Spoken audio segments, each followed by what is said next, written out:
Good afternoon. I'd like to call this regular meeting of the Parks, Recreation, and Community Services Commission to order. Could we have roll call, please?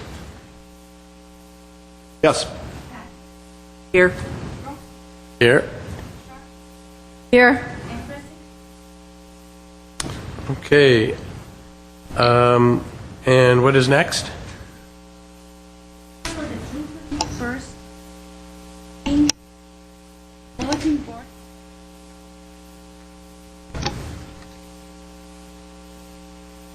The agenda for the June 21st meeting was posted on the bulletin board outside City Hall on Tuesday, June 15, 2010.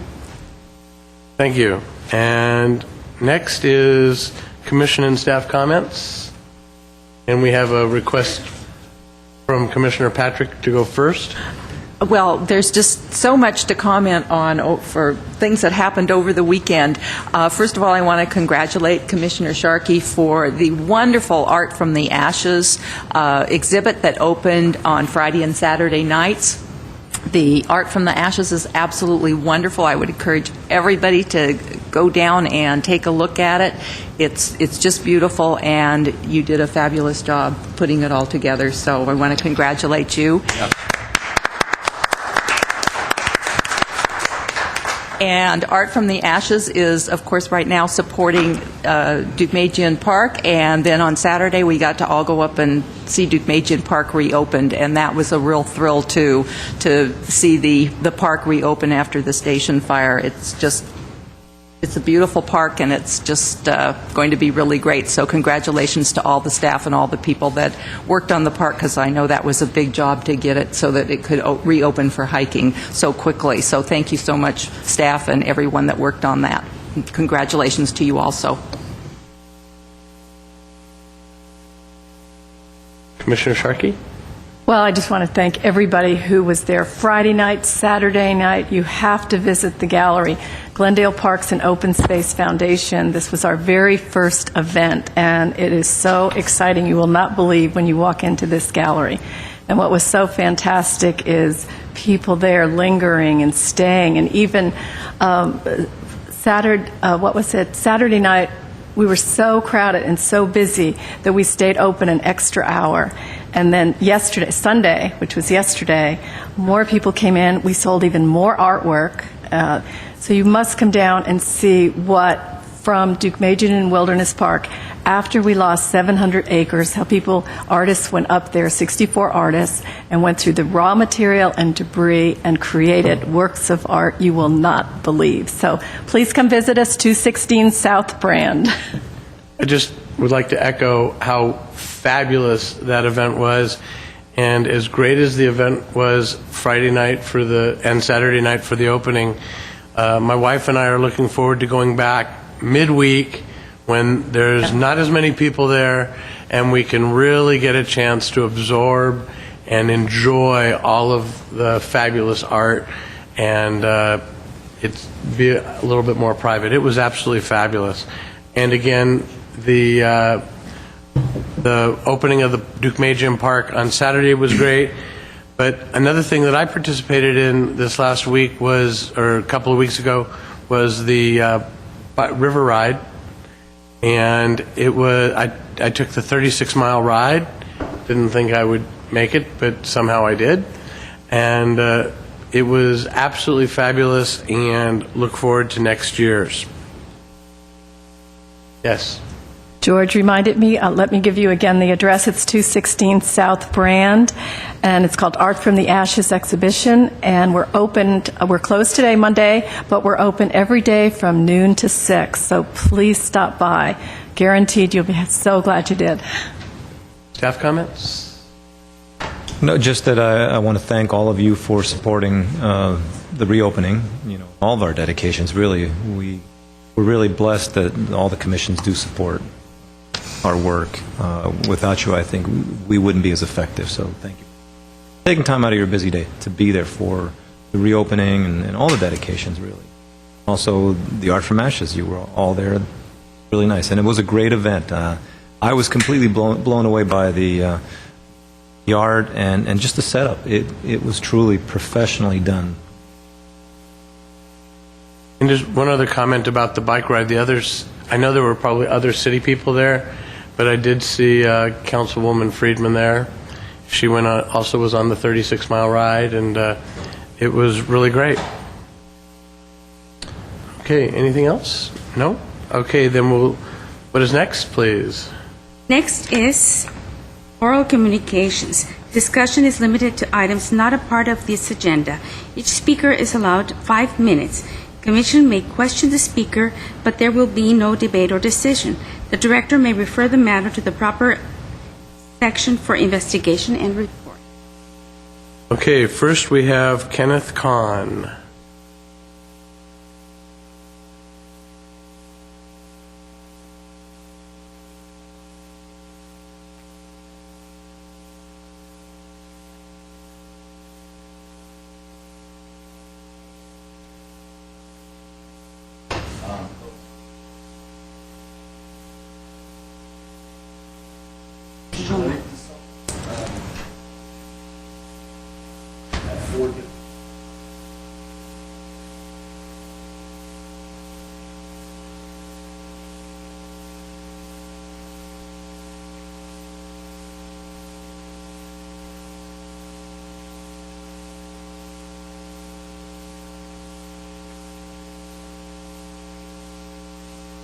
New facilities. A new facility, and Anna Maria is usually not here at this time, so she's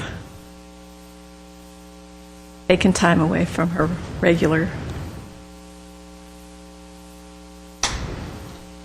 Hello? Let me start over.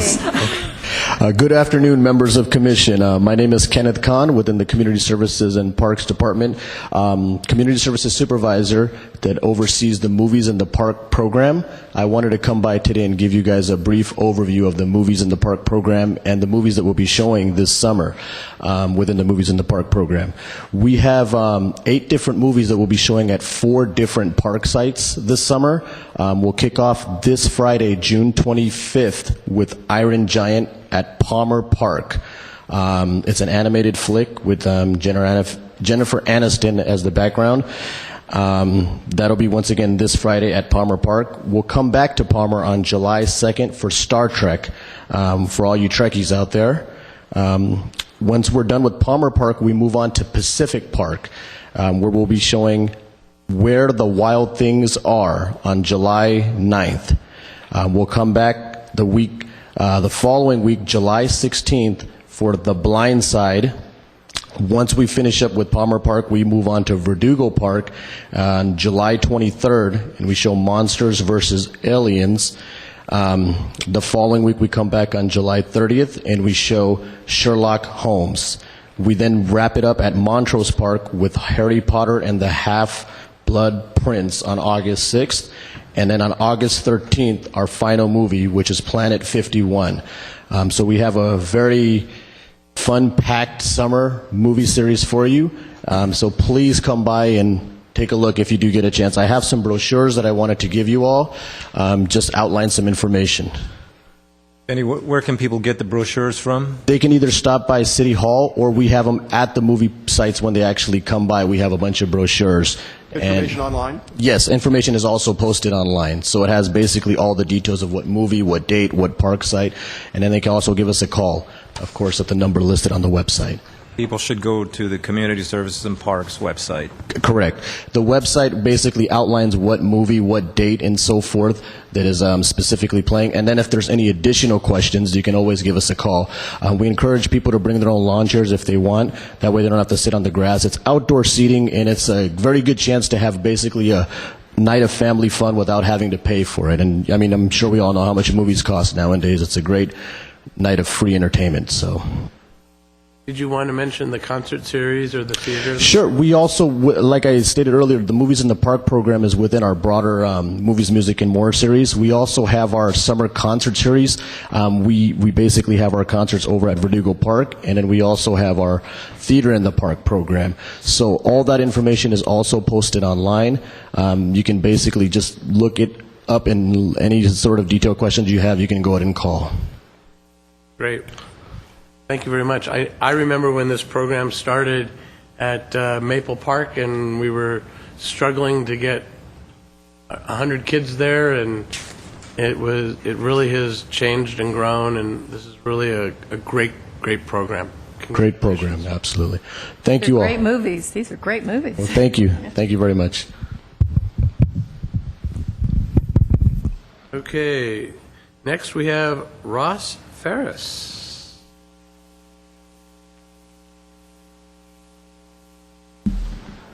Good afternoon. Good afternoon. My name is Ross Ferris. I am the Civic Auditorium Community Services Manager, and I'm also Chairman of the Cruise Night Coordinating Committee. And I'd like to invite all of you commissioners and our viewing audience to come to Cruise Night, which is Saturday, July 17th. And I'm here a little early because of the new dates for the commission meetings. Cruise Night is the Saturday before the next commission meeting. So I want to make sure that everyone knows that we're going to have a fabulous event. It's from 5:30 to 7:30 on Saturday, July 17th on Brand Boulevard between Doran and Broadway. We're going to have at least 450 to 500 classic cars on display in the event area. We're going to have live entertainment at the main stage at Brand and Milford. The feature act is Chubby Checker himself. This is the 50th anniversary of the Twist dance, and Chubby will be leading everyone in the dance, as well as we're going to try to set a Guinness World Book of Records for the most people twisting at the same time. That will be at 9 o'clock on Saturday, July 17th. We're also going to have our awards stage, which is at Wilson and Brand. We'll have a band there from 5:30 to 7, Stunt Road, and after that we'll have a DJ playing oldies music. This is going to be probably the biggest cruise night we've ever had. We have had tremendous interest, more so than normal up to this point. We have 272 cars registered at the present time. We're going to pre-register 450 cars. We're also going to have 30 cars from the movies on display. They'll be down toward the Broadway end of the event. We'll have awards for the car participants, and we'd like everybody to come on out. If you have a car and you wish to register it, you can download the entry form off the Community Services and Parks website, or you can call 818-548-2184. That's the customer service office, and they will be happy to send you an entry form. Any questions? Looking forward to it. Okay, it's going to be terrific. Thank you. I go every year. It's a highlight. And next is Teresa. Teresa. Alexanian. Yes, that's.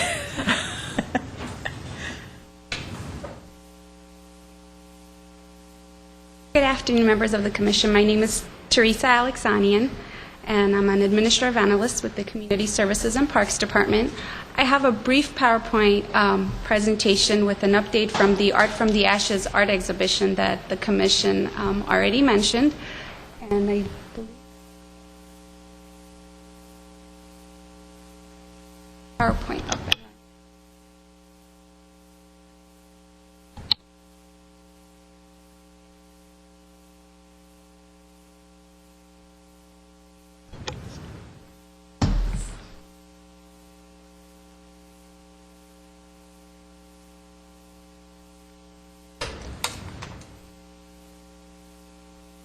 Do you want to move to the or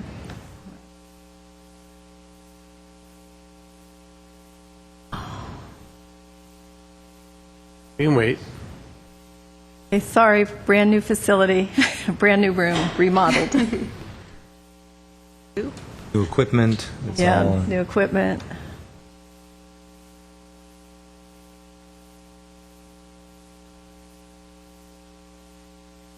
Is this like a summary of what's there, or what went on? Or? Yes, it's a summary of the event and some pictures for the viewing public, just so okay, cool. they have an idea of what happened and what the gallery looked like and some of the art pieces that were exhibited to encourage the public to attend. Yeah, I might add that our gallery is staying open past cruise night. That was one of our reasons for staying, and we close on July 24th, so we're there for 5 weeks. The only thing you can't offer them is one of those great hors d'oeuvres that they have.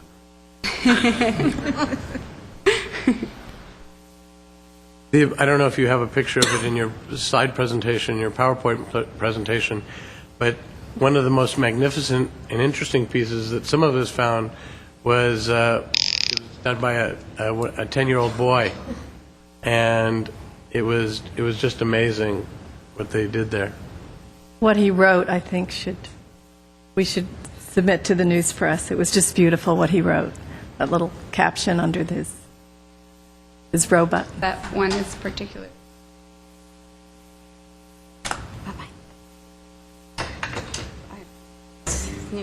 Okay, should we? Do you want to move to the Yeah. minutes or approval? No, why don't Because we need that mic. I go next? Yeah. And Okay, so the mic. we'll do this, and Teresa, you can actually stay, and Dottie's going to come down with me because it has to do with art from the ashes. You want to read the next person? I do. Our next speaker is Stephen Rotvogel.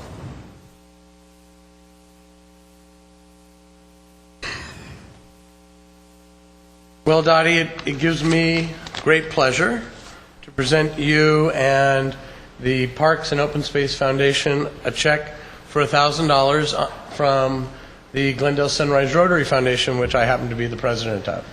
Thank you so much. Well, we are so proud to be a sponsor of this, and it's a great project. Well, I have to tell you, when I first went there, it was going to be the first place we spoke, and Sunrise Rotary, they were so welcoming. It was a wonderful experience. And here we are with this, talking about our exhibition, and it had to do with to benefit Deukmejian Wilderness Park after the devastating fire. And who do we sit with at the breakfast table? But Fire Chief Scoggins. It was wonderful, and so I thank Rotary for believing in us right from the start. So thank you, Steve. My pleasure. Thank you, Dottie. And I'm going to use that as a segue to talk about another project that my Rotary Club has going on. It's called Banners on Brand, and these are banners that we put up on Brand Boulevard from the first week of August through Labor Day. And it's an educational program to remind people not to leave children in or around cars, not even for a minute. It's a shame that we have to still remind people after all this time and all the sadness of people, either children dying or being brain damaged from being forgotten in a car. But unfortunately, it is what it is. And so we have this educational program that we run every year, and I have flyers if anyone's interested in supporting the project. And I think after we get this AV situation solved, there's a short presentation also that GTV6 is going to run for me. So thank you. Thank you very much. Now sit right here. Don't touch anything. Mommy's going to be right back. It only takes seconds for the unthinkable to happen. And here's Stop. the brief presentation. Think. There's the Remember. presentation And whatever you do, never, ever leave children unattended in or around a vehicle, not even for a minute. For more information, go to notevenforaminute.org. Brought to you as a public service by the Los Angeles County Medical Association Alliance and the Glendale Sunrise Rotary Club. And also should mention that once again this year Fritz Coleman is our honorary chair, and he's going to be helping us promote it. And are we ready for the PowerPoint? Okay. Okay, then in the meantime, let's go on to consent items. Item 5. Consent items, including minutes. The following are routine and may be acted upon by one motion. Any member of the commission or audience requesting separate consideration may do so by making such request before a motion is proposed. At 5A is approval of the minutes of the commission's special meeting held on May 5th, 2010. Is there a motion to accept? I move we accept the minutes from the commission special meeting held on May 5th, 2010. And is there a second? Could we have roll call, please? Commissioners Bennett, Yes. Patrick, Yes. Rob Fowle, Yes. Sharkey, Yes. and President Khan. Okay, and we'll start the business agenda. 6A1? At 6A, it's business agenda. 6A is reports information only. At 6A1 is art on empty storefronts. Let me introduce this. This is actually an art installation program headed by the redevelopment agency. We have been working with them a little bit on this, and Annette Vartanian is going to speak on the program. Good afternoon, Commissioners. I'm Annette Vartanian with the Community Redevelopment and Housing Department. The art installation program was started in an effort to fill up vacant storefronts in the downtown by also introducing art into the downtown. We presented the concept to the Arts and Culture Commission at the beginning of the year, and in May, the redevelopment agency approved a contract with Praxis, and we are currently coordinating with property owners so we can get the program started. And we are also maintaining a list of interested artists. We are encouraging Glendale artists to participate in the program. Anyone who is an artist that is interested in adding their information to the database is welcome to go on the city website. There's a banner. It says Storefront Art Installation Program. Just click on it and we will collect your information, and we will do a call for artists, and all of the artists on the database will be notified. And basically the program will consist of temporary installations in the storefronts as well as galleries, and we will do some events in conjunction with the installations and galleries, and we are hoping to kick off the program in early fall. And that is the status as of now. I'm more than happy to answer any questions that any of you have, and you go into detail on any items.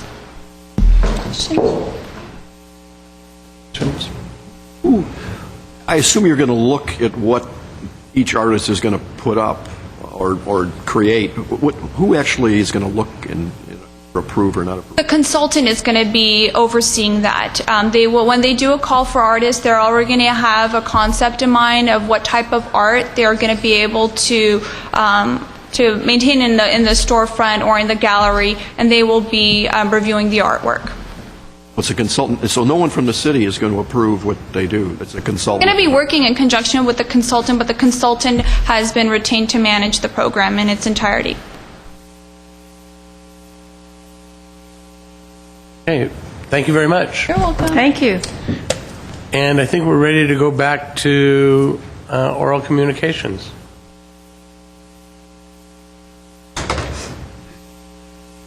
Okay. We have resolved the technical difficulties. That's like an engineer.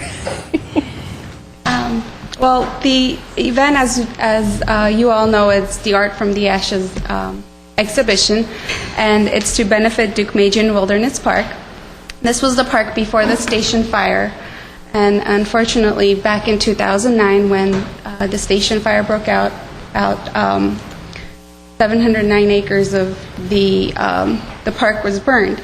And then the Glendale Parks and Open Space Foundation partnered with Art from the Ashes to put on this exhibition, which was art that was created by volunteer artists, over 64 artists who created over 120 pieces of art from materials that were collected at the park site. Here are some pictures of Joy Foyer, the president of Art from the Ashes, and some of her volunteer staff, and collecting materials that the artists would use at the event.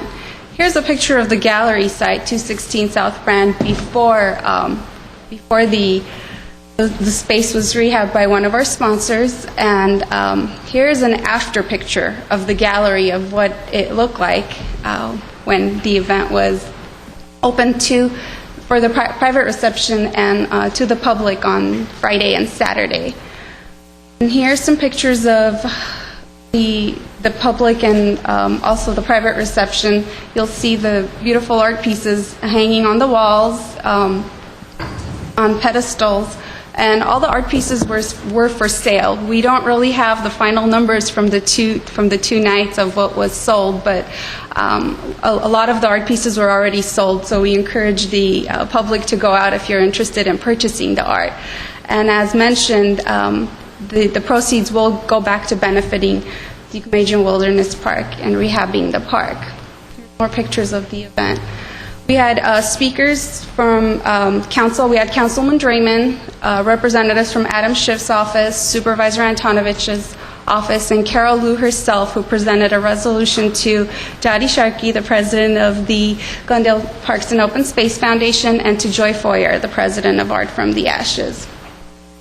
Some of the art, samples of the art that were created from the salvaged materials were vases from ceramic, which was used, ash from the park was used for the glaze for the ceramic work.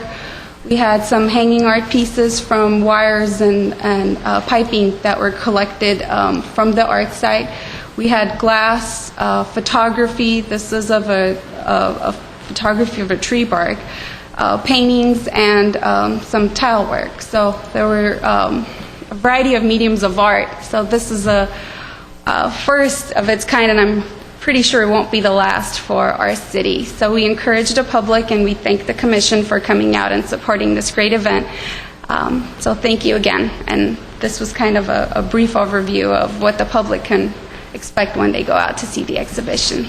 Do you have any questions? What a beautiful presentation. Thank you. Thank you. Great job. Thank you. Sorry for the technical difficulties. That's quite all right. All right, what is next? At 6:02, it's the Los Angeles River Ride. Commissioner Ruffvogel, I would like to introduce Walter Alvarez. He's our Community Service Supervisor in charge of our Youth and Family Services section. I don't remember seeing you on a bicycle out there. I was giving them away. Good afternoon, members of commission, audience of TV land out there. My name is Walter Alvarez, Community Services Supervisor for the Youth and Family Services Program. And like Mr. Ruffvogel said, I'm here.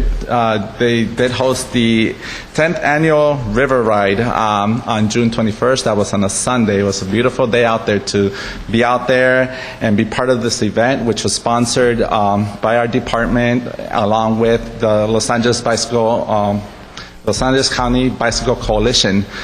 We were a strong partnership and collaborative in this effort. One of the things that, because of our sponsorship, a lot of families were able to participate in this program free of cost. Specifically, children 12 and under were allowed to ride free in this event, and they also participated in the children's ride and the fun fair. And again, courtesy of our department, they were able to participate in this event. The numbers included 130 riders total. Kids ride included 48 participants, and the family ride included 82 participants. Aside from that opportunity, we also partner with specialized bicycles, and this was one of the most rewarding part of this partnership, that because of this collaborative, we were able to donate a total of 22 bikes to low-income families in the Glendale area. We specifically targeted kids who were qualifying under the CBG grant requirements, the HUD requirements. So because our Youth and Family Services works a lot with a lot of the nonprofits in the area, we went out there and we just put the word out to all these agencies that they could go ahead and refer these kids. And we kind of just went through a lottery drawing, drawing system to make it fair to everyone out there, and specifically target needy families. As you can see some of the pictures here, kids were just excited. Some of the kids walked along, the bikes were lined up. They went up and down. As you can see, a young girl right there, she was so excited when she saw that was her name on the bike, because they did a great job just kind of posting the names. So as the kids walked up, they saw their bike.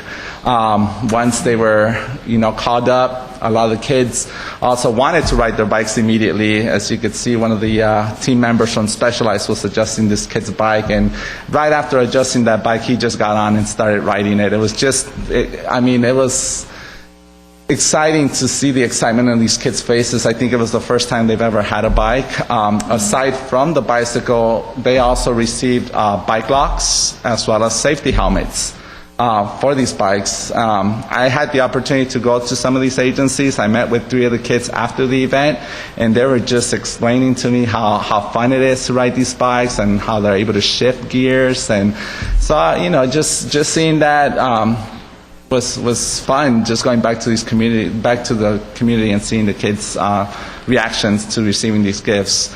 And again, the kids' ride was to promote safety, promote safe riding, and also just safe riding techniques, lessons taught for young children, 6 and under, rode around their bikes, and they were along with their parents. So it was just an exciting event, very worthwhile to have, and great partnership with LA County Bike Coalition to have this, and I hope we could continue this next year. Any other questions? Questions? I don't have a question. I know why Walter loves his job. How rewarding. That's wonderful. So, Walter, you gave away... Go ahead. You gave away 22 bikes. How many kids did you have that you could have given? They originally donated 20 bikes. Of those 20, we were able to pick those 20, but there were additional two youth that met the requirements because it was based on height and age requirement, as well as more than anything, height and weight was the cutting factor of all these numbers. We had a total, I would say, if I remember correctly, 36 kids. Some were teenagers, a little older, so they really didn't qualify for the criteria of the bikes. So every child that qualified ended up getting a bike? Yes, we went back. We got 20 donated. We went back to Specialized and said if they could throw in an extra 2 more, and they did. So fabulous. Good for them. And if I can just say a few words, Walter did a great job, Walter, Brittany, and everybody involved in this, as well as I think Colin, who's our Bicycle Coalition person. I was out there. It really is rewarding, Commissioner Sharkey, to see the kids' face, the smiles on the kids' face, because literally this was probably the only bike they've ever owned, the first bike they've ever owned. We had several kids, I think, from, one I know was from the Salvation Army Permanent Housing for Homeless. Correct. Some of the he was out there with agencies- his mother, and Path Achieve, I think we had some kids from Path who were homeless, so it really was kind of neat. I thought the one kid was going to take that bike and ride straight away from his mom, but it was a little touchy moment there, but it was really rewarding for me too, and to see the kids, the smiles on the kids' face and what that meant to them. So tremendous job. It was a good turnout. A lot of the kids did go. A lot of families. Out of the 22, we had 17 that showed up. The other 5 informed us in advance, so they did come back, and they're still going to get their bikes, and they have at this point. Besides just being able to donate bikes to these kids, I think it's cool that it's sort of consistent with what Glendale is trying to do, and that is to become more of a bike-friendly city, to let people just see more people out on bikes. I think it's just a great idea. Did you say this was going to be annual, or you were going to try to make it? Well, we would hope that it could continue on an annual basis, because it was just rewarding for me to be out there and give these bikes and see the smile on these kids' faces. I hope I could have the opportunity again to be out there. And I think every participant that received a jersey will have our logo on the back. We have the city logo placed on the back of the shirts, right in the back left pocket or something like that. So all the event jerseys. that was kind of neat too. And this is an annual event, but this is the first year we've sponsored, correct?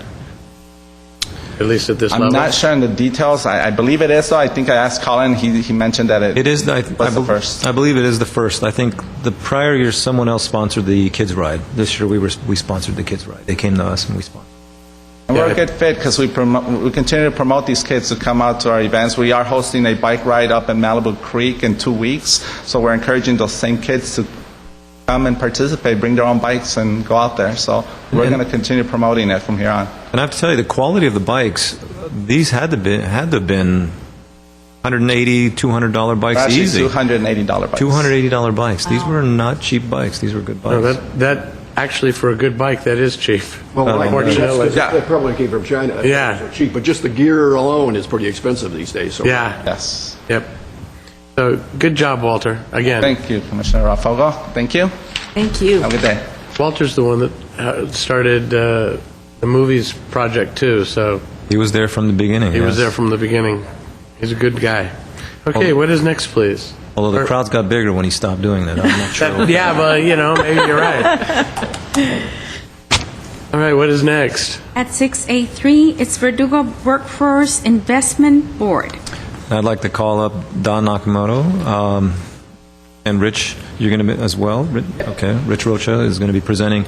Last month, Gary Morello did a presentation on, I think, natural Xeriscaping and right. And you appreciated the information and wanted more information about other parts of the department. So we thought this month would be a nice time to present the Workforce Investment Board program and just give you a detail of that. That's why Rich is here as well as Don. And here's our presentation. My name is Rich Roach. I'm chairman of the Verdugo Workforce Investment Board. I won't call that name out again. It'll be the Verdugo Web from now on because it's just too much for me to say. When I'm not working with the Verdugo Web as chair, I am director of external affairs for AT&T. So thank you for having us here today to talk a little bit about the Web. It's been an exciting year for us. It does some great work, and Don will talk a little bit more. I'll sort of give you an overview, then turn over to Don Nakamoto to really give the nuts and bolts of what we do and how we do it. Next slide, please. And there we are. We can go on to the next one because you know who we are. 3 questions about the Web. On this first day of summer, there's 3 things that we're going to talk about as far as the Web goes. The first one is, what is it? What does it do, and why is it important? And where did the Web come from? That's sort of a good place to start. Robert Reich, who was the chief economic advisor of the Clinton administration, this was his brainchild. He looked at it and tried to figure out a structure that would work for finding jobs, working with the workforce, all those types of issues. And he came upon a corporate board style type approach. He wanted to have a corporate board that would come up with direction, collect data, figure out what to do, and then it'd be implemented by staff. Within the state, I'm sorry, sort of waved on, but that's fine. Across the state, there's 49 different webs, and there's a California state web that oversees the 49 Verdugo web as well as the other 48. As far as the workforce investment boards, you can think of them as a corporate board that makes strategic workforce decisions. We take a look at the information that we're given, try to figure out trends where jobs are going and things like that for the region, Glendale, Burbank, and La Cañada. That's what's covered by the Verdugo web. I'm the chairman. We have a 32-member board. This board is made up, by law, 51% are from the private business. And then the other parts of the board are made up by, could be schools, city, nonprofits, community members, anybody who's interested. But 51% have to be from the private industry. The executive director, Don, serves as our CEO to carry out the board strategies and take a look at how we can implement what the board has come up with. He has a staff of about 45 different people. That sort of goes up and down. He'll talk a little bit more about that.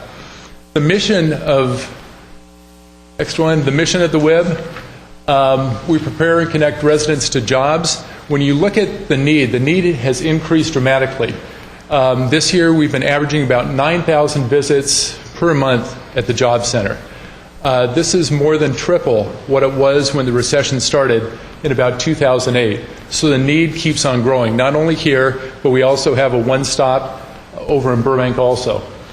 The second part is we help businesses create quality workforces. We take people and match them with training programs, and so they can get trained and we can match them with jobs. As part of this, we also help the local economy prosper. In addition to working with employees and trying to train them, Don will talk a little bit more about some of the other efforts, but for instance, right now we're working with manufacturers in trying to help them survive as they go through this tough economy. How does the board carry out this mission? First, we determine the workforce and economic needs within the community. Don will talk more about all these. I'm just sort of your high-level guy, so forgive me for that. That's why I'm taller. Develop strategic plans to address those needs. And then we oversee a substantial amount of government funding for training, for matching people to jobs, in implementing its strategy. At this point, I'm going to turn it over to Don. And as we go through, this is an iterative discussion. So if you have questions, please feel free to ask them, because it's a very complex system, and what we do is very important in trying to match people, jobs, and right now through the recession, I'm proud to be part of this effort because I think it's something that's really needed within the community. I'll turn it over to you, Don. Thanks, Rich. I guess that makes me the low-level person, right? All right. Thank you, Rich. Mr. President and Commissioners. And I just wanted to mention now, too, that Rich has done a great job the past year. We've been under a lot of stress because of what's happened to the economy and the job market, and Rich has really taken the leadership role in organizing the board and concentrating on issues that can really help the economy and the community. So he's just done a tremendous job. On the issues and how we determine what's happening in the economy, we do a lot of research into the economy and the workforce, and we're basically seen as the experts in the community in this area. A lot of organizations locally depend on the information that we develop. Just as a few examples, Glendale Community College, when they did their 10-year master plan, they depended on the WIB to identify what the key issues were going to be economically and from a workforce perspective. Also, local economic development agencies in Glendale and Burbank, when they develop their economic and strategic plans, they often turn to the WIB for assistance in looking at what direction they might take. And then also the media were quoted pretty often in the press, probably I think it's upwards of nearly 50 press articles in the last year. So anything related to the economy or jobs, they usually come to the WIB for information about that.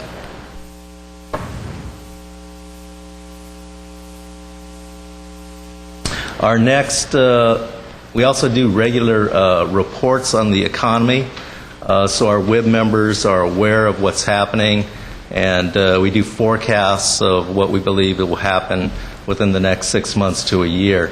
Our next presentation is at our July 8th WIB meeting, and I wanted to invite everybody, if you're interested in finding out what's currently happening with the local economy and what could be happening in the next 6 months to a year. We hope to get some detailed information about that issue. Where is it? Where is it? Same location at the Verdugo Job Center.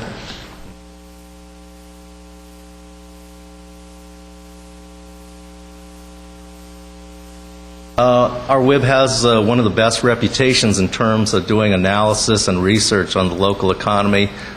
People at the state workforce level recognize us as one of the top organizations that's able to analyze what's happening with the economy and come up with creative solutions. And often the board members, because they have different expertise in different industry areas, are often able to help us. For example, we have a lot of administrators from local hospitals, executives at entertainment companies, and so they're able to help us determine what type of trends may be occurring in the local economy.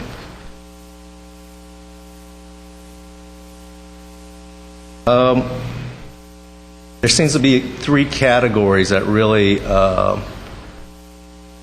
help us or lead us toward drawing conclusions about what's happening in the economy. Sometimes we see major job losses in certain industries locally. Sometimes we may see labor shortages in certain areas. And also we see special populations emerge. And I'll give some more details about that later on in the presentation. Just some examples of job losses that we've seen in the community. It was probably 6 months before the famed subprime meltdown that we started to see indications that something was really wrong with the economy. There was a company called GE Capital in Burbank that had, I think, about 500 to 600 people, and they started letting people go in mass numbers, probably a couple hundred at a time.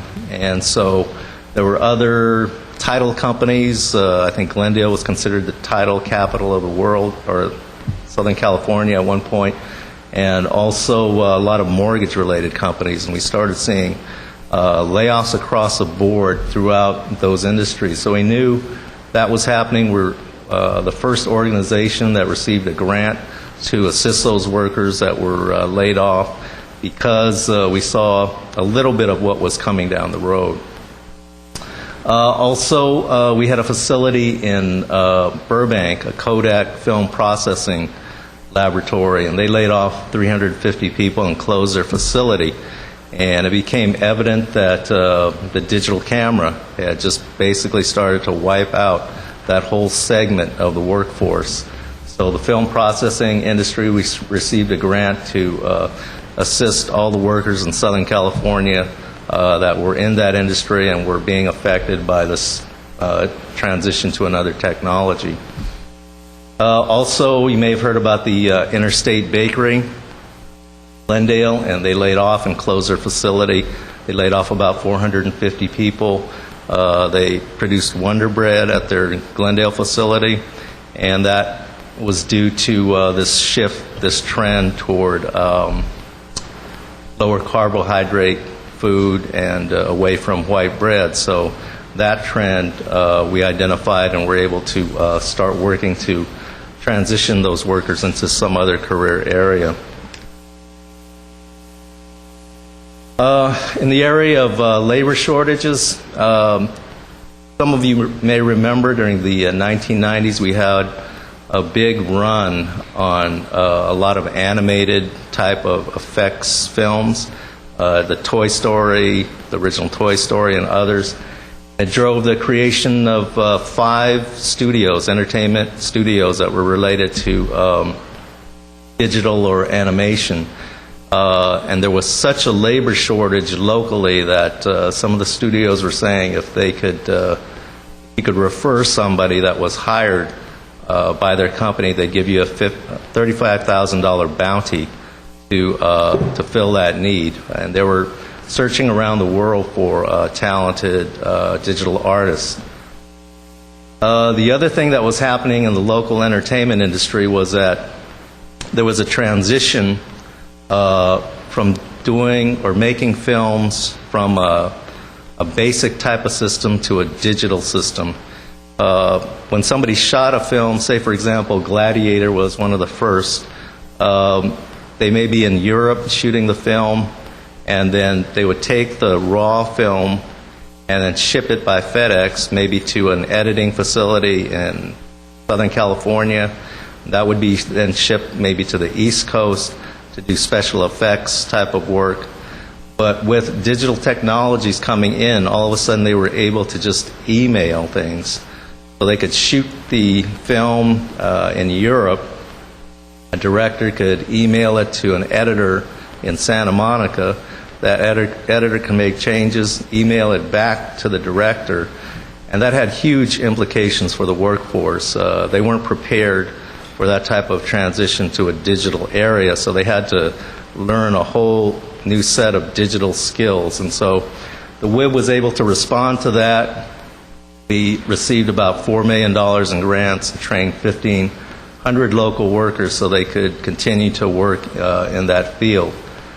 Another area that we tried to capitalize on is we have really close relationships with all 4 of the hospitals in our area, and they're continually told us about this shortage of nurses. And so I think I mentioned last time that we had 2 grants and we trained about 300 nurses to help fill some of those openings that existed.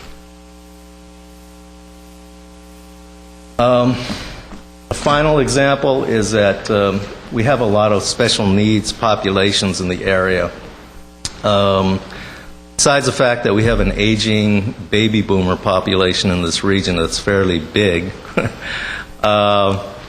we also have a pretty large disabled population based on the research that we found. So we received a special grant to try and assist that population with trying to get employment.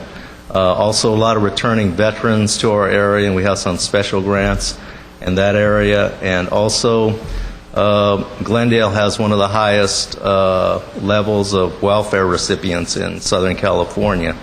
In fact, there was a study in the mid-'80s that two of the Glendale zip codes had the highest concentration of welfare recipients of anywhere in Southern California. And then finally, we're working with parolees presently. A lot of the parolees were recently released from the prison system, actually by the tens of thousands. And I just wanted to acknowledge Commissioner Bennett. He's been helping us quite a bit with a GED program, working together with a lot of the parolees, and it's added a whole new dimension to that project, so it's been really helpful. I thought you were going to tell us that he was one of the parolees. Ex-parole. Okay. So how do we get the funding to operate all of these things that we're doing? Typically, we get about $2.5 to $3 million in formula funding that's based on our unemployment rate, the number of people that are considered long-term unemployed, the number of layoffs that we have in our area. Just in the current year and next year, our budget will more than double to close to $7 million because we're getting stimulus funding from the Obama administration. The funding, the regular formula funding we get, helps to operate the one-stop center on Central, and we do a lot of job training with that funding and also assisting businesses. That facility on Central, as Rich had mentioned, is one-stop center, and under that vision that Secretary Reich had, he thought that we could create one-stop centers as kind of 7-Elevens around the country.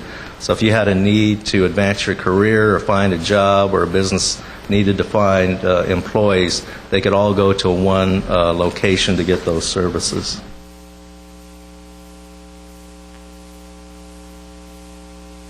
We also, besides the regular formula funding we receive, we have to compete for special grants. That's a big portion of our total budget. Currently, we're going after a grant to train people to digitize medical records. That's one of the key areas in the Obama healthcare reform area. And also, we have another grant application we have going in to help local businesses create new jobs. To help keep the organization afloat, we need to bring in probably $500,000 to $1 million in competitive grant funding per year. And as Rich mentioned, it really does operate as a business because there is that entrepreneurial element, and we have to raise money to keep the operation going.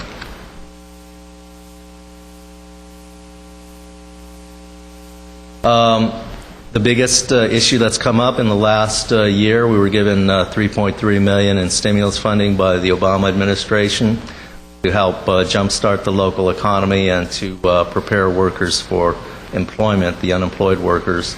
And the board targeted 3 areas: healthcare, because it had had, I believe, 7 consecutive years of growth; entertainment, which is by far the biggest industry in the Glendale-Burbank area; and green jobs, based on the fact that the Obama administration was making a huge investment in that area, and we thought that we could follow behind that and help put people into some of the jobs that were being created in that area.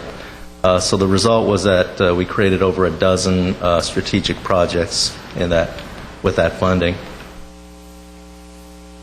The most high-profile program, as you may have heard, is the Verdugo Power Academy to train people at Glendale Water and Power and other local utility companies. They've experienced a labor shortage, and we have a training program to train 60 unemployed people teaming together with Glendale College and GWP. We've recently received a statewide award from the Community College District for top partnership in the state, and then also the Power Academy was mentioned in the U.S. Congressional Record. Just to wrap up, the irony of the WIBs is that when things are going fine, you probably never hear about us. We're not in the press. Also, our funding tends to be cut when things are going well in the economy and the workforce, but when things are going poorly, the WIBs have suddenly become front-page news, especially in California. State Inspector General has been attacking the WIBs for not spending their funding quickly enough or that she feels effectively enough. The U.S. Department of Labor, the Secretary of Labor, also wants to see the money go out quickly enough. And a lot of this is based on criticism of the Obama administration that the stimulus wasn't effective or wasn't spent fast enough to deliver an effect. And so the organizations that were given the initial funding, and the WIBs were one of the first out of the gate to get money, they're really pushing us now to try to spend this money quickly. Initially, when we got the funding, the dictate was spend it prudently and then spend it quickly, and I think our board followed that pretty closely and did a really good job. But now that politics has entered into the situation, things have kind of switched around there. So what does all this have to do with the City of Glendale, Community Services and Parks, and the Parks Commission? Not to get too complicated, but under the Workforce Investment Act law, the oversight of the whole workforce system in our area is divided between the WIB and the WIB chairperson, and then on the other side of the equation is the chief local elected official, which in this case is the mayor of Glendale. Mayor has delegated his responsibility, since he doesn't work in this area on a day-to-day basis, down to the city manager, Mr. Starberg, who's delegated it down to the Community Service and Parks Department. So George basically has oversight over our section, and because the Parks Commission is involved with this department, you have a role also in the workforce area. And so the Commission serves in an advisory role. We'll be giving regular reports on what we're doing and hoping for input and provide you with the opportunity to have some input on what we're doing. I think there's a lot of potential for partnerships and leveraging resources, probably joint marketing of what we do, and maybe what you do we can market through our system as well. We really have been pushing the area of partnerships because we see that after the stimulus funding ends, there'll be a great need to develop more funding opportunities, and our normal streams of funding will be pretty diminished, and we have to really rely on partnerships to access other areas. So we're hoping that that's an area that we could pursue together. In fact, a couple commissioners from the Arts Commission recently approached the WIB about trying to partner because they'd like to see access to funding for a lot of their artists to develop their businesses that they have or want to create. And so they know the WIB has a lot of experience in that whole area of capital infusion and access to loan funding. Also, jobs and the economy are the number one topic, not only locally but nationally, and so the more input that we can get from more organizations in the community, I think that can only help the decisions that the WIB can make. The bottom line is that if the WIB is effective at what it does, we help the employers create the skilled workforce that they need, help the residents get the jobs and careers that they want, and overall the local economy prospers. Well, thank you very much. If you have any questions, I think Rich and I would be happy to address those. Your July 8th meeting is at Verdugo, and that's where all 32, if that's the right number, people will be there, so it's in one of those rooms? Right, You ever get any people there, anybody in the audience? Or Once in a while, maybe about 4 or 5 people. And usually the press is always there, so whatever we report on, that's reported in the newspaper. What time? I'll see you there. What time is it? 8:30.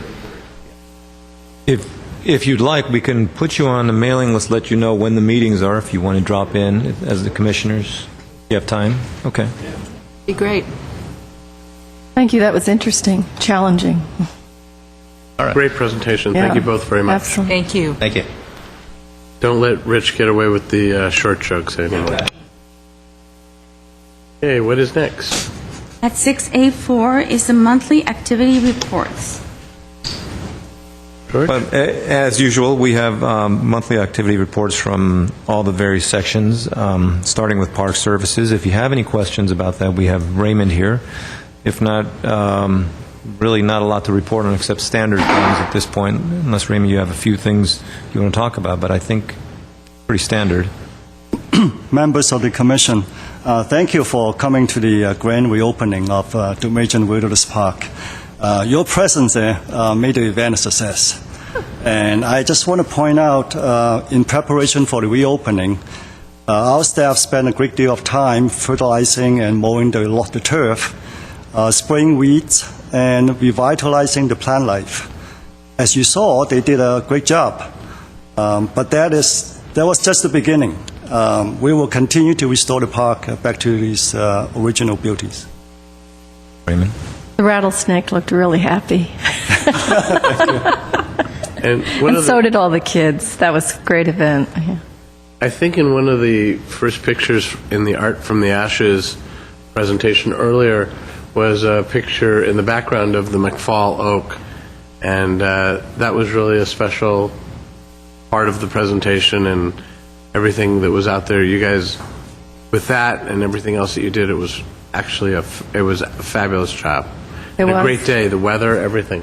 It was Raymond and his guys that installed the plaque on the rock. Yeah. It was very nice.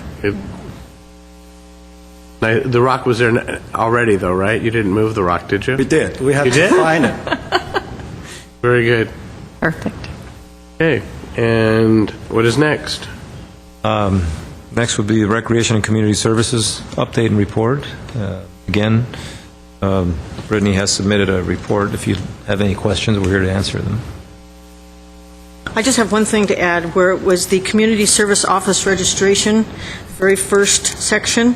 The legend didn't come out on the print, and the purple is fiscal year 2009-10, and the blue is fiscal year 2008-9.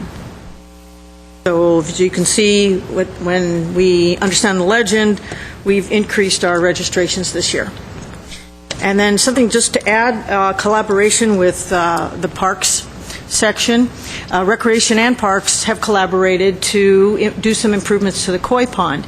A number of the rental income that comes in is used to help restore and help make the park a more beautiful place for everybody to use.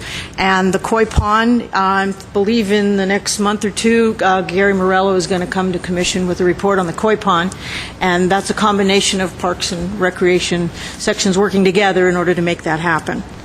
A lot of work, a lot of effort. They did a great job with it. The other item is we got new chairs for the Civic Auditorium, and this is an example because these are the temporary chairs. So we're borrowing them. And then we had put in the new, I'm kind of out of order here, but we put in the new filtration system, which is in the koi pond. So that's an addition there. So thanks to the rental fees and thanks to people coming and using the facilities, we have an opportunity to provide parks the opportunity to do that. And they do a great job when we can provide resources for them. So that. The other thing you'll see in your monthly activity reports is the we added a section with all the upcoming activities and programs that are coming up from this point in time all the way through the next commission meeting. They're in order, so it somewhat helps you kind of take a quick look, fast glance on where you can attend and places you can go to and see. That's that. And then I would like to just give you a brief overview, very brief overview on the summer programs and events that we have. Anna Marie, if you could put that up. The Glendale community residents are going to have a wonderful time this summer. Thanks to a number of sponsors, we have the opportunity to bring a lot of terrific events for the community in the various parks. Our first one is summer camps. There's a variety of summer camps. We've added a couple extras this year. We've got 8 general day camps. We've got 2 arts camps. We've got 3 sports camps. We've got our counselor and training camp. One of the new camps is a kinder camp. That's a brand new one for us. Some of the camps provide swimming and field trip options. The price ranges anywhere from $35 to $195 per week.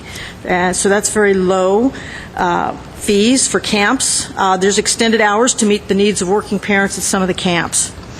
So this gives parents an option as to various programs they can take their kids to depending on what meets their needs. Travel camps, aquatics, etc.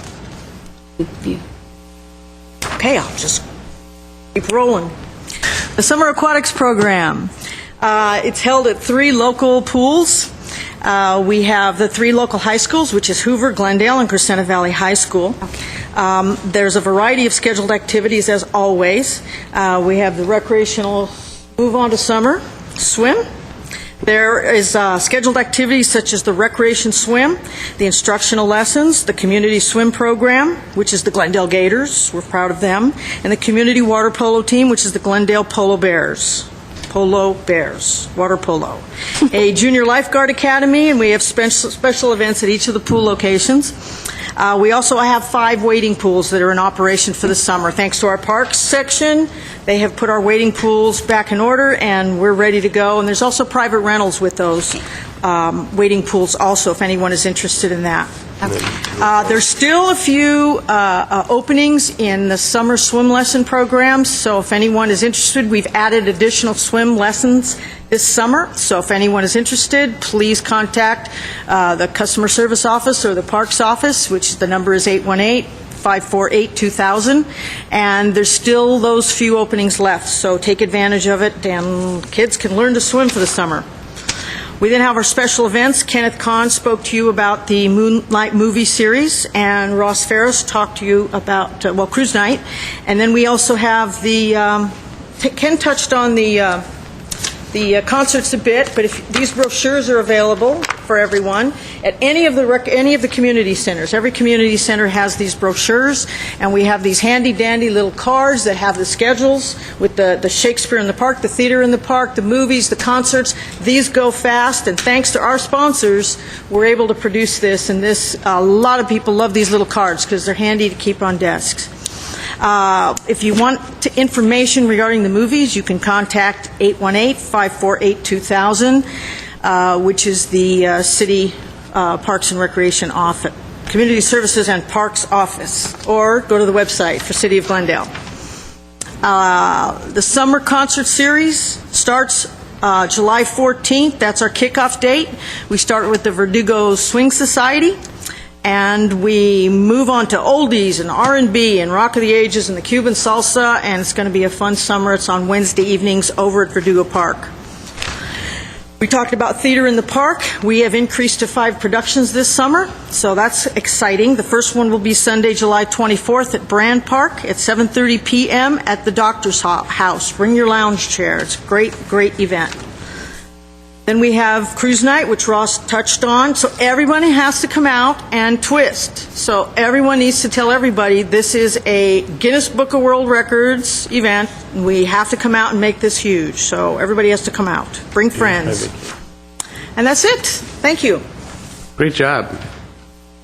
Do we know how many people have to be there twisting to beat the record? Boy, I don't know. I don't know what the record is. We do need to find that out.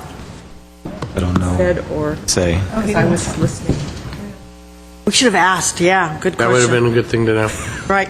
All 35,000 Guest people. judge is Kent McCord. Remember, what was the old TV show that they had out, Kent McCord? I don't remember. One Adam. Come on. Adam 12 was he the Did Adam 12 or Route 66? Adam 12. Okay, Adam 12. Was it Adam 12? Yeah. And then, of course, Chubby Checkers. Chubby Checkers, so... He's still chubby? Yeah, he's still twisting. He's still twisting. He's twisting the night away. Right. Just an FYI, all this can be seen under What's Hot under the city website or department website. There's a icon that says What's Hot, so all that information will be in there. And I was really impressed. All of that was just with one breath. Thank you. It must be the seat. Very well done. Just a comment. I continue to be amazed at how few people use the internet to sign up for classes. Less than faxes, which I think is a physical impossibility, but hey, I don't understand that. And was presented. I don't know how that can happen. Right. People start on the internet and then realize that they have to register. And when they have to go through the registration process, they sometimes get a little bogged down with what you have to do. Any of us who buy anything online realize that. And it's just easier to make a phone call and then they walk you through. But it does beg. We may have to take a look at the process to see how we can simplify it. Just this week, I think the Times and one of their lead articles said, Amazon's model is so good that virtually every store is going to have to go to... Amazon is, I think, the store in the world, not eBay. And so if you look today and you see that we have, like, whatever it is, 5% of the people, I don't understand that. Something. Well, it's a large account. Safari is Maybe our... it's the people, but Yeah, no, it's the software. Safari is a large accounting registration type software that is compatible with all the different accounting that we have in the city. So therefore, it's a little bit laborsome, and we need to... Streamlining it would be great. A great opportunity. But it has to then be compatible with everything else we else have. George, one of the things that... I'm sorry. George, one of the things that was mentioned at the opening of Duke May Gym Park was the winemaking that's going on up there. Is that a private group, or is that done through our... It's done through the Crescenta Valley Historic Society. We produced the first year's crop of wine, but we're not in the winemaking business. And so we partnered with Crescenta Valley Historic Society. They are now doing it. And they're using it as a fundraiser. So we'll get some bottles from them, but they're producing the wine. But are they doing a class? Is there a class up there? Or are they Dave, just, do you know? Are they just producing it? There isn't currently, Commissioner Rothvogel, there isn't currently a class, but that's idea. One of the things that we've talked about doing once we have the Nature Center open is having a class up there at the Nature on things like winemaking, on... Or even wine tasting. Yeah. Wine tasting I don't need to be trained on. That's what the cost is. But, I know that I'd be interested in taking maybe a short series of classes on how to make wine. Sure. Well, it certainly fits in with the long-term plans for the Nature Center in the rehabilitated Modesna J. Barn. Could be classes on winemaking, classes on native plants, creating our own plant nursery up there for native plants, use of native rock in residential areas up there and in the commercial development, reducing carbon footprint of bringing in materials, and native rock up there is one of the fine elements that's common to that whole area. So all of that's tied to this. One of the things that the three of us talked about a little bit when we were walking up to the McFall Oak was all of the mustard that's up there, even though it's not indigenous to the area, and how it would be interesting to, have a class on how to make, mustard from once the plants go to seed or something. It just... And that would be our naturalist job to do, and they will have programs related to that type of thing. But in the meantime, I think we can talk to the Historic Society, since this is, I think, their second or third year making the wine, and see if they can open that up for people who are interested in learning how to do. I think it'd be fun. Yeah. What is next? Next would be the CIP program. Dave? Okay. Run through a few things. And I'll go from what's under construction and then back through the development process. So under construction currently is the Adult Recreation Center. Cedar was just finished. ARC is now phase one of the ARC is almost complete. We anticipate having the grand opening on July 10th, Saturday morning. So that will be soon upon us. We're in the punch list, what we call the punch list mode now, which is picking up all the details and corrections, moving the staff in. Just a tentative date right now. Yeah, tentative My understanding date. is there may be some issues with that from April, so right now. So we'll know more this week, and then we'll get a notice out to you with a firm date. So that's the first phase of it, which is the building itself and all of the parking and types of improvements. Phase two is the landscape area behind, about almost 2 acres. That's being designed right now, and we're doing that in coordination with the library and the redevelopment agency. Create the design with the passageway and the modifications to the Central Park Library. So that's the ARC. Maple Park, we had the ribbon cutting, groundbreaking. That 2 weeks ago, the demolition and utility work is underway there. It's a 9-month project. So that's moving ahead nicely. Messna J. Barn, seismic retrofit. The award of the contract goes before council tomorrow night. If it's approved by council, then begin work within 30 days of the award of the contract, which is our standard provision to allow the contractor 30 days to mobilize. It is subcontract. Griffith Manor, we taking the bid award to council tentatively on July 29th. One bid protest that could push us out a little bit. So assuming that goes on July 29th, and we would start work within 30 days. That in the spring of next year. The complete renovation, Griffith Manor Park, adding a new community parking lot, basketball court, site work, and other improvements that occur. Those are what we have in construction. In bidding, we are out. We received council approval to go out to bid on Pacific Park Pool. We are waiting on plan check correction to be finalized, and we'll advertise for bid in about 2 weeks. Push the schedule on this. So open the June. Kids have it available. Very aggressive schedule, so we're really trying to push the ball forward on that. In the plan check process, we have Glendale High School tennis courts, State Department of Architect through the school district. We're waiting check revisions on that. Once we get those, we hope to get this up to council, advertise for bid. Riverwalk, we are in plan check with the county. Caltrans City. We anticipate we'll start construction on that in August if all goes check process. We're in design on Maryland Mini Park. We'll be taking 13th for approval, the design development stage, and then construction document stage. We've already completed the first concept design stage. That'll move forward. We anticipate completing that design by October and then getting that out to bid and under construction in January. We're also applying for grant funds on that from the state, and that funding comes through, then free up block grant money to your work at Pacific, primarily greening up that concrete plaza.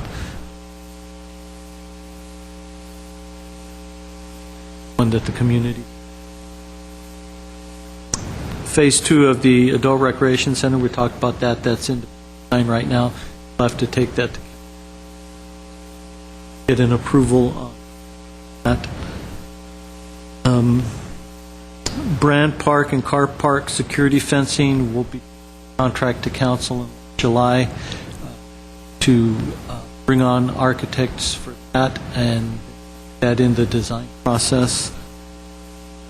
In the environmental review process, we have the Columbus Soccer Field Environmental Impact Report underway. Impact Sciences is the consultant on that. We had our first scoping meeting with 2 weeks ago. Small turnout for that. Held a second time on that just for information. So we're in the scoping process now, and that what the scoping process does is it identifies what issues will be studied in the EIR. The opportunity for to hear what we're planning to study, comment on that, to whether that's sufficient or if there are other items that should be studied. Primarily in this case, we'll be studying noise, light, traffic, parking, and construction impacts, those issues. We are out to request for proposals for Site A soccer fields up by the sports complex, so we are getting proposals from environmental consultants for that project. Need a very different type of EIR consultant for that because it's raw land development, so we'll deal with different types of impacts focused on biological resources, blue line streams, protected oaks. And then we'll also have the, you would expect, vehicles into that area for soccer fields with traffic, parking, lighting, things of that nature. And then lastly is the recovery at the Duke. We had that event, really the culmination of all the work that began in September on recovery efforts and the mudslide, debris slide efforts. Jeff Weinstein is lead on that for our staff. Coordinates with Public Works to come up with a very focused and clear path for. So we're bringing on a native plant restoration expert. She's come out and done some surveys, and she'll be helping us identify what the plant palette for restoration should be up there. Currently, we're just removing the non-native plants. Be some areas to. Larger part is restoration of the forest up there. Native tree that was there was the big cone spruce. Hope is that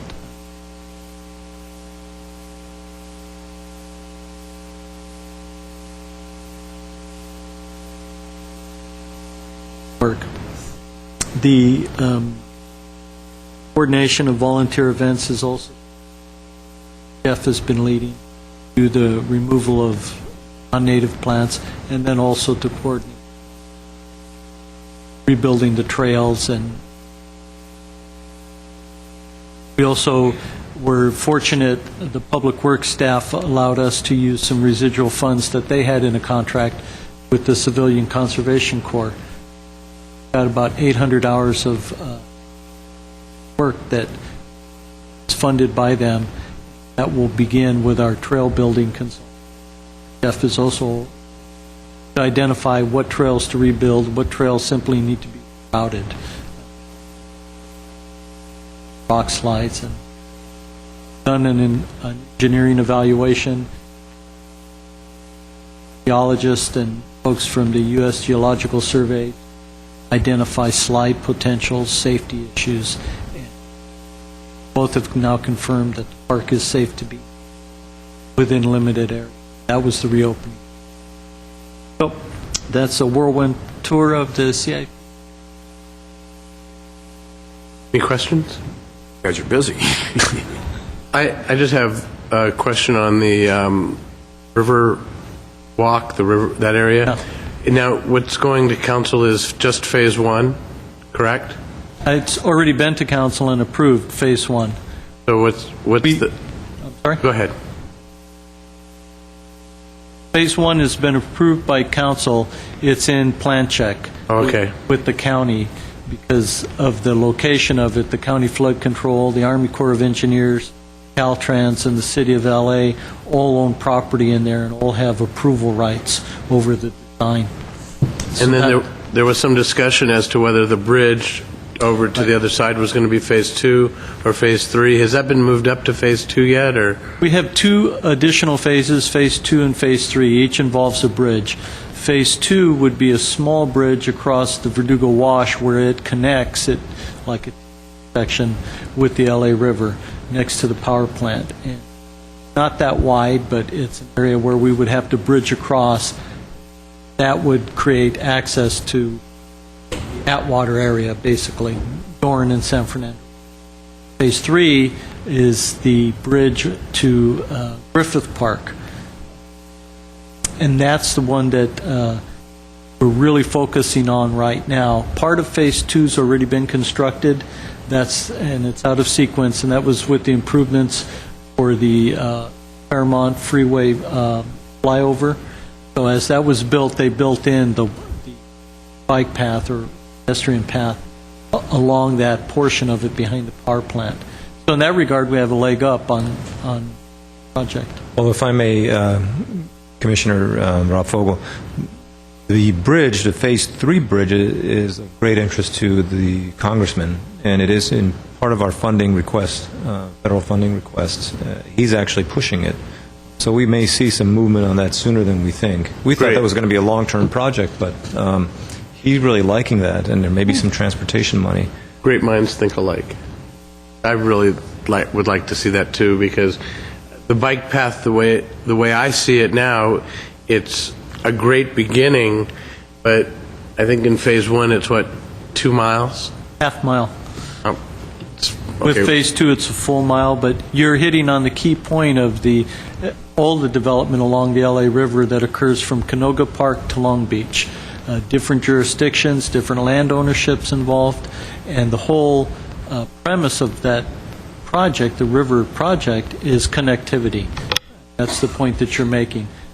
Where does this go to?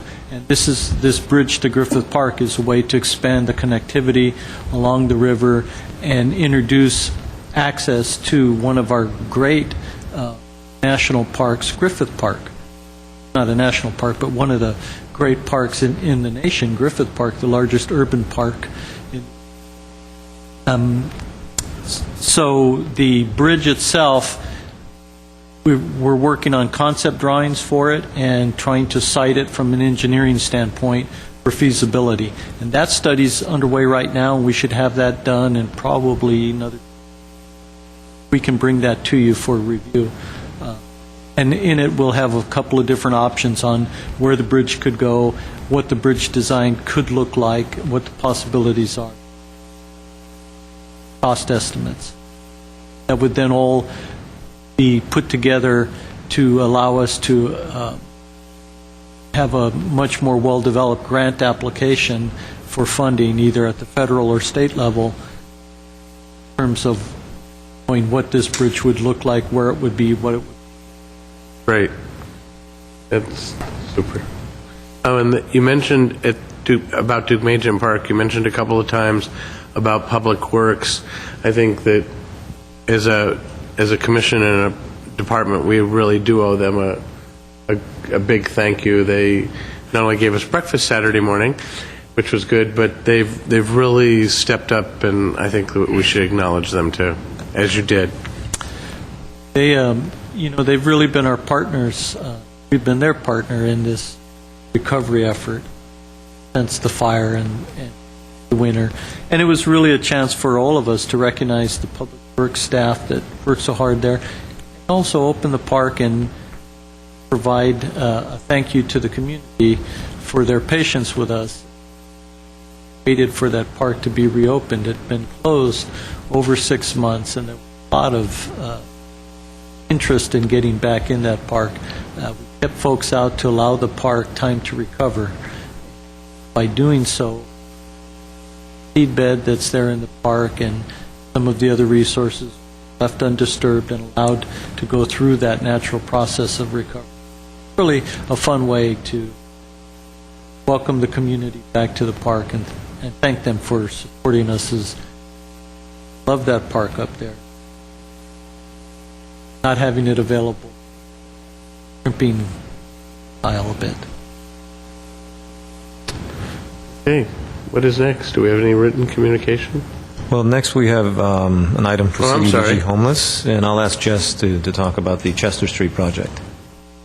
Yes, Chair Pro Tem Ruffogel, members of the Parks Commission, all that we submitted in terms of a written report and an update is the announcement of the opening of the Chester Street project, which is a 4-unit homeless permanent supportive housing program project that is developed in collaboration city and the Salvation Army, and it's also a collaboration between the Housing Division of Community Development Housing section of Community Parks. What Housing does is they work with nonprofit developers, in this case the Salvation Army.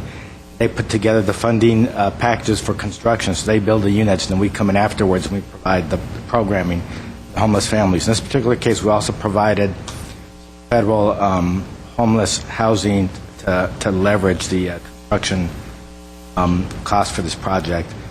And it's at 615 Chester Street for homeless families. Very happy that we finally have this project online. Our biggest gap in our whole homeless continuum of care is permanent housing.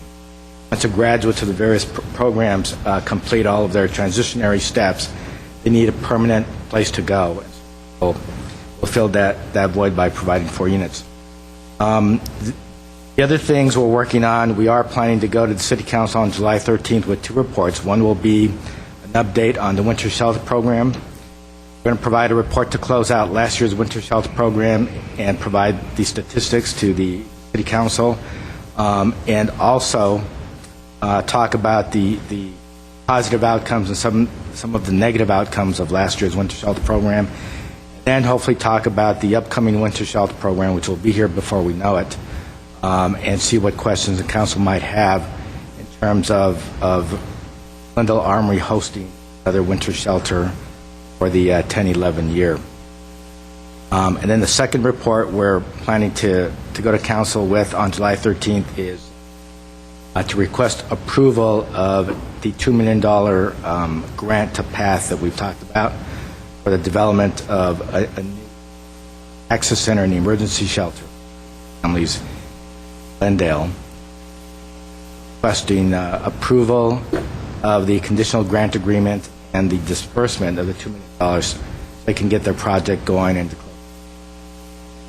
Other than that, we're in the process of monitoring all of the various community agencies that we funded, and then we're in the process of being monitored ourselves from HUD. HUD is in our offices last week and this week. They're checking us out. They're interviewing our service providers. They're going through all of our records and all of our files. We're having entrance conferences with them. Let us know what they're going to be looking at, and when they're done, we'll have an exit conference with the director and city manager, and they'll let us know what those are the things that are going on in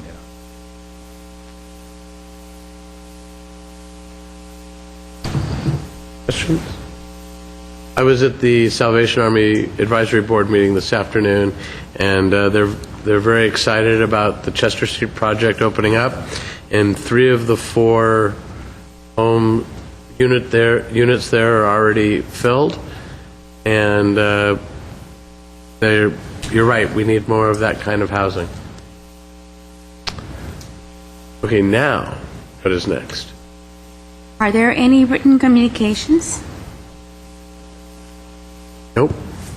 Okay, then if there's nothing further, we stand adjourned at 4:10.